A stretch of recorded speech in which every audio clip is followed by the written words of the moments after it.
University of Maryland basketball player Len Bias had a promising future. He was an All-American player and a two-time ACC Player of the Year. On June 17, 1986, he was selected by the Boston Celtics as the second overall pick in the NBA draft. 2 days later, Len Bias died from cocaine intoxication. Len was considered by some sports writers to be one of the greatest players not to play at the professional level. Len Bias's death left profound impact on the University of Maryland as well as society, an impact that is still felt today, and it's that impact that inspired fellow University of Maryland athlete, journalist, and best-selling author Dave Ungrady to write Born Ready, the mixed legacy of Len Bias. And Dave joins us this afternoon via Skype. Dave, thank you so much for joining us. How you doing? Thanks for taking the time. Help us out a little bit here and put everything into perspective. Tell us a little bit about Len and basketball. He's even been compared to Michael Jordan. Well, an authoritative figure is one of those who says that. Mike Krzyzewski, who has coached at Duke since 1980. He's a two-time gold medal winner in the Olympics with the USA men's basketball team. He's won 4 NCAA titles. He said of Jordan and Bias, those are two players who have done things since he's been a coach at Duke since 1980 that no other players have done. Len was a year younger than Michael Jordan. Len was a two-time ACC Player of the Year. Michael was never that. Michael left after his junior year, so that affected that. But Len is certainly one of the best, if not the best player to come out of the University of Maryland. There was a scout that from the Indiana Pacers who was looking at Len after his junior year, saying he had the potential to redefine the small forward position in the history of basketball. He had that kind of potential. Now tell us a little bit more about the days after Len's death. It was very traumatic on a personal level for many people and on a professional level at the University of Maryland and on many, many levels. The immediate aftermath was complete shock. It was a national story. It was a local story. Let's talk about the national story first. This was in the middle of the war on drugs, and cocaine was perceived as a recreational drug when Len died. Cocaine kills Len. It changes the perception of cocaine. Now people think that if I take cocaine, it could kill me. It convinced a lot of people never to use cocaine. On the local level, the University of Maryland was tossed into a tsunami of chaos.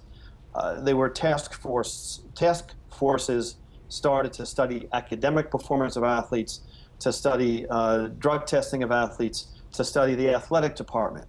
A grand jury was set up to determine if there was any criminal activity of anyone involved in his death. Brian Tribble was the only one brought up on charges, and he was acquitted a year later in a trial. So no charges were ever brought up on anyone. 3 prominent figures from the University of Maryland athletic department left within 6 months. Lefty Driesell was Len's head coach, an iconic figure at Maryland, still is in College Park.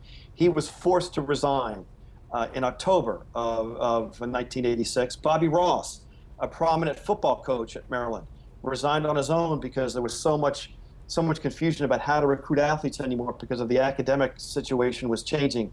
Restrictions to athletes coming into the school. He couldn't recruit athletes. He was uncomfortable the way he had to do it. Dick Dole, the athletic director, was forced to resign because of the way he reacted to some of the things that Lefty Driesell said following the death.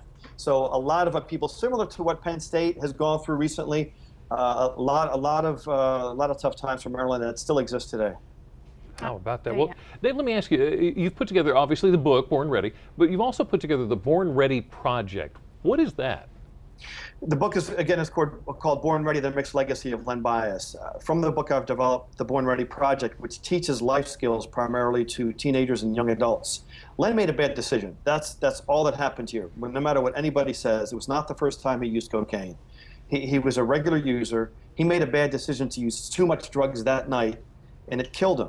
So I try to reach out to primarily teenagers and young adults, schools, high schools, colleges, middle schools, groups and clubs that need to hear Len's story to get their attention and teach them about how to make good decisions. I identify decision making.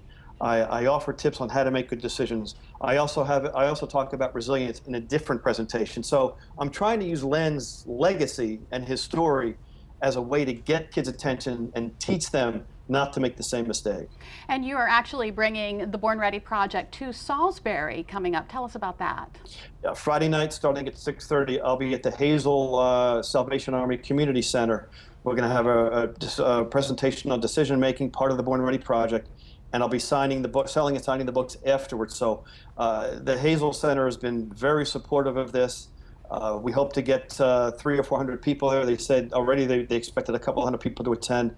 They've been promoting it pretty well. So I'm looking forward to being there and getting the message out about how to learn from Len's legacy. All right, Dave, thank you so much for taking the time to talk to us. And of course, the book is called Born Ready, The Mixed Legacy of Len Bias. Thank you. Thanks, and if Dave. you would like to learn more about the Born Ready event in Salisbury or about Dave's book, go to our website, delmarvalife.com. Click on the show tab.